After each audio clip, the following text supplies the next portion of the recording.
Integridad ni Jessica Soho, nawawala na nga ba dahil sa mga issue nito sa kanyang mga nagiging update na ayon sa mga netizen?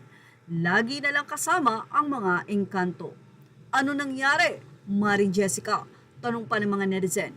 Ikinuwento kasi at may titulo na sundo sa Deadpool ang naging pagbabahagi kamakailan lamang ni Jessica Soho sa nasabi nga pong kanilang update na Kapusong Mo Jessica Soho, kung saan isang lalaki ang di umano ay tumalon sa nasabing Deadpool na ito sa Allen Samar at doon ay winasiwas ng malaking alon ang nasabing tao na ito.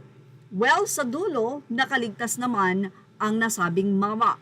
Pero hindi matanggap ng mga netizen, especially ang mga taga-Allen, ang nasabing titulo ni Jessica Soho na Deadpool ang nasabing rock formation na yon sa Allen.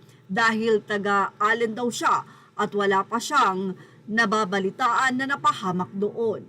Sa kwento ng lalaking tumalon na yon at binidyo siya ng tila kanyang kasintahan o I don't know, makikita na tumalon siya, pero nang nakaligtas siya, ang pahayag niya sa interview ay may tumulak daw sa kanya.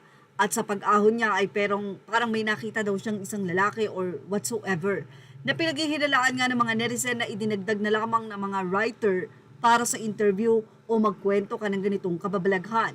Narito po ang naging komento ng mga netizen. Tinulak daw siya, kitang-kita na mismong siya ang tumalon ring pagsigaw pa niya na natutuwa habang tumatalon. Say naman ng isa, kaya nga dinamay pa ang engkanto sa mga pinagagawa niya.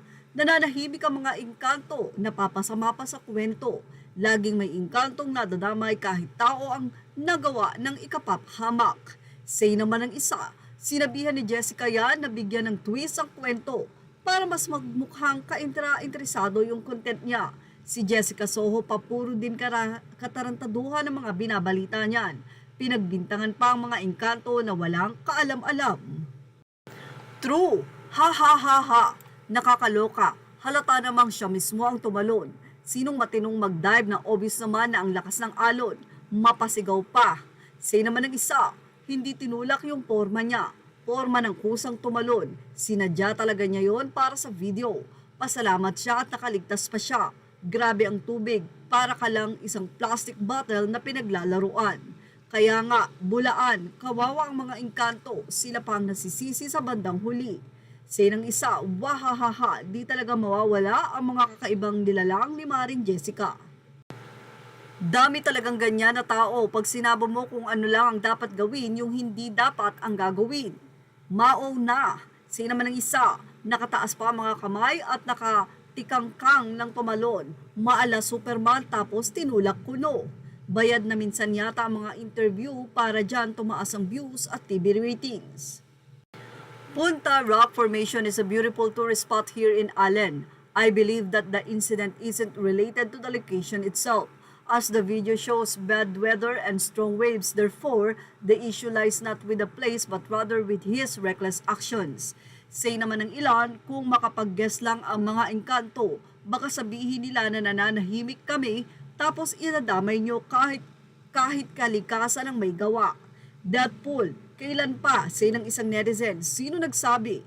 Marami nang naaksidente dyan sa lugar namin. Dito ako lumaki sa Allen Northern Samar. Bakit hindi ko yan alam? Hahaha, napaka-TGA lang yung lalaking yon. First time naging Deadpool yung Punta Rock Formation dito sa Allen, hahaha. Mula naman sa isang netizen, sinabi pa niya na Ma'am Jess, gumawa ulit kayo ng kwento, please lang, huwag kayong gumawa ng kwento na dinadamay nyo kaming mga engkanto. Nananahimik lang kami dinagdagan nyo pa ang kwento. Alam naman namin na pinilit lang ng writer si Makmak na gawa-gawaan ng kababalaghan yung pool. Isang netizen ang sinabi na ang dami mong kasinungalingan, boy. Ikaw ang may gustong tumalon kahit alam mong delikado. Dahil malakas ang alon, common sense ba? Di magsisinungaling ang ebidensya. Tinanong ka pa nga at humiyaw tapos sasabihin na tinulak ka at nawala ng malay. Kung nawala ng malay, di ka na makakaahon. Yang nangyari sa'yo, bunga yon ng yabang, hindi engkanto. Di mo lang maamin.